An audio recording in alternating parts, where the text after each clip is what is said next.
So I will let you, Dr. Gaskill, introduce why we have Legos. Yeah, well, why wouldn't we? But the broad idea would be the psychology of Legos, but essentially I want to talk a little bit about Lego Masters and the role of Legos in our lives. Yeah. So, Ian, Yes. my handsome friend, Yes.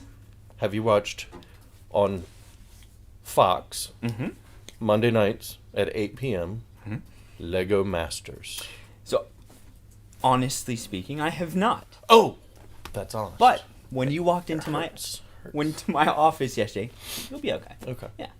When you walked in my office yesterday, you said I want to talk about Lego Masters. I went home and I said, you know what? I want to see what this is all about because I like the idea. It seems really cool. So I went home and I watched it. Oh, wow. I did. I watched Holy the smokes. third episode. Yes. Yes, and it was where they cut things in half like a bike or a laptop, and then Complete it. yes, and then they had to complete it with Legos.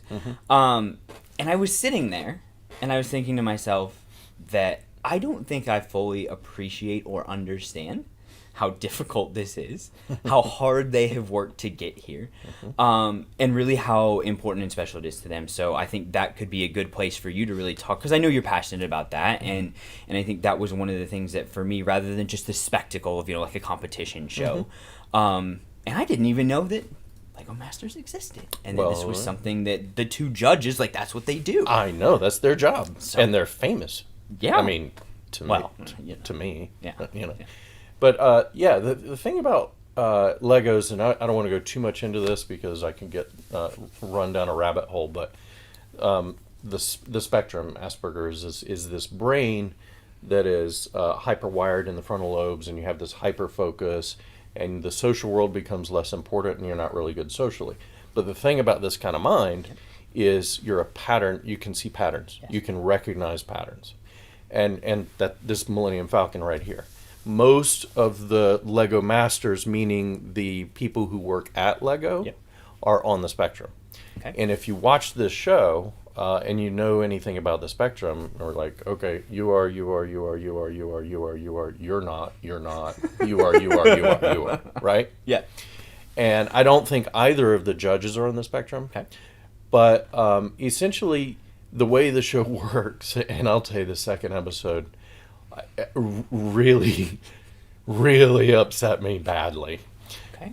But it's a competition. They're given, I don't know, 13 hours to accomplish some kind of task, and then they're judged on it. And if you have the golden brick, you don't get voted off. It's kind of like Survivor, I guess, if you've seen Survivor. But okay, the second episode, they had to build spaceship stuff, space stuff. Yeah. And they were going to build these things, and they were told in advance that once they're finished, and then you would look at it and say, yeah, that's pretty, it would be destroyed. They would kill it. And they showed the various methods of destruction, including blowing it up, dropping it from a height, and hitting it with a baseball bat. My hands are sweating.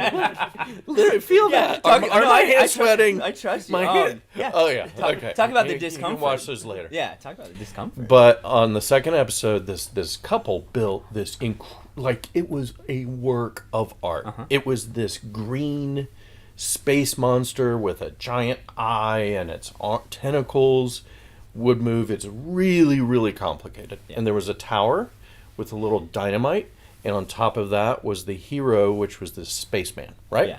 Well, and I think from what I understood from the show, this is done not with directions. Like, this is... No, there are no instructions. And I think that's a really important piece of it, though, Yes. that they're given something with these 13 hours. And this is, not only are they creating and building it with with pieces, but they are having to conceptualize, communicate this, and then build it. And that's what's fascinating about the show to me. Yeah. Because... And this is what I do in group therapy. I have a good friend who uses Legos in marriage therapy. Okay. And she actually even says, you're going to build this Lego set, but you can't talk. And it's like, you get to, in terms of a marriage relationship, you get to see the nonverbals. Yes. Like, how are they looking at each other? Are they touching each other? Are they, like, all that kind of Right. stuff? But in the show, you just get to see the dynamic because, and I see it in my groups. When you're building a set like this, it has instructions. Right. Okay, we Yeah. can do this. You Yeah. got your parts finder, you got your builders, no big deal. But when you're having to imagine and create something, now you have to really communicate and talk about, okay, how are we going to do this? How do you conceptualize it?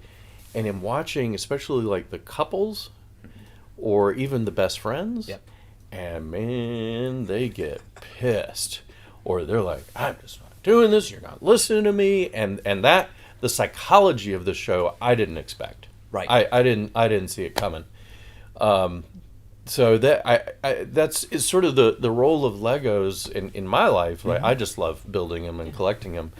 But in terms of sitting down and working with somebody on a piece, either instruction or if it's just two people, it's almost meditation. It's relaxation. It can create, stress, discomfort. Sure. But I will tell you, when that couple finished that thing, Yes. and they walked it up the staircase, Yeah. and they handed it to the host, who, by the way, is the voice of Lego Batman in the Lego movies. It's all connected. It's all connected. all there. He lifted that thing up.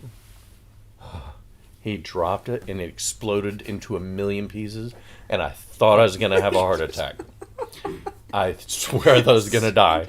But what was cool is when you saw the crowd of builders, I'm like, they were all freaking out, especially in the baseball bat. But when it happened, it's like, yeah! And they're like screaming and cheering and like, okay. They're tolerating that as well. But that piece will never exist again. Right. Not in the way that it was. Right. And I think it's really fascinating when you talk about that. Like, I know for me and people that I talk with at times, sometimes Legos are just Legos. Like, they're just, these things that, kids love them, and the worst things to step on. But the worst. But you really use this as an incorporation like you're talking about. And so I'd be curious, you had said it's like meditation. Yes. Can you expand, like, what gives it meditative qualities? What gives it kind of the centering and grounding qualities? Well, okay, so for me, I got the International Space Station, and this is a fascinating project because it was developed by a fan of Legos. Okay. It's not built by Lego, and it was voted on online as like, make it, and Lego said, okay, you win.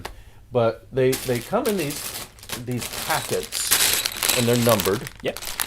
And when I sit down and I go through, this is the instruction book, and I go through, and it's like I'm sorting the pieces. I'm looking for I'm doing step by step, and it's very calming. It's sorting, it's organizing.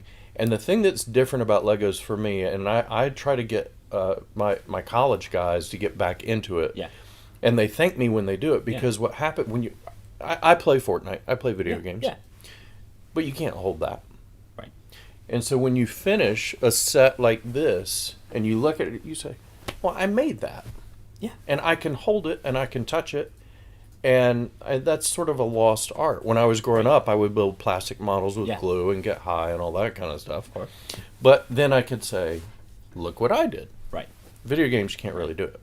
Right. And, as you're talking about this, like, the focus and attention that it takes, it kind of forces us to be in that present moment, right? Like, I'm imagining it's almost like at times we're losing ourselves in what we're doing in the task at hand, and we're not focused on future, we're not focused on past, we're giving it that meditative quality of, I am allowing myself to be in this moment to focus on this, and then I happen to get this wonderful and great result at the end. But really being in that moment is important, and I think you've kind of talked about this as the emotional tie-in as well, is this idea, this it's forcing me to think concretely, to follow directions and steps, can help us disengage from the emotional areas of our brain and use those frontal cortexes to help us take a step back and de-escalate at times, if we need to. And I think that's an important... Yeah. One of the things that when families... The other piece, you can't see my office, but... it looks like this everywhere. Like, it looks like somebody just vomited. It's a giant Lego. Yeah. Yeah, so, it's just... I have... I'm going to go with 45 Lego Star Wars sets, Ultimate Collector Series, everything. But what happens, and it's fascinating, it is hard to go see a therapist. Yeah. It's hard. Yeah. And the question is, will my kid open up? Will my kid talk? Yeah.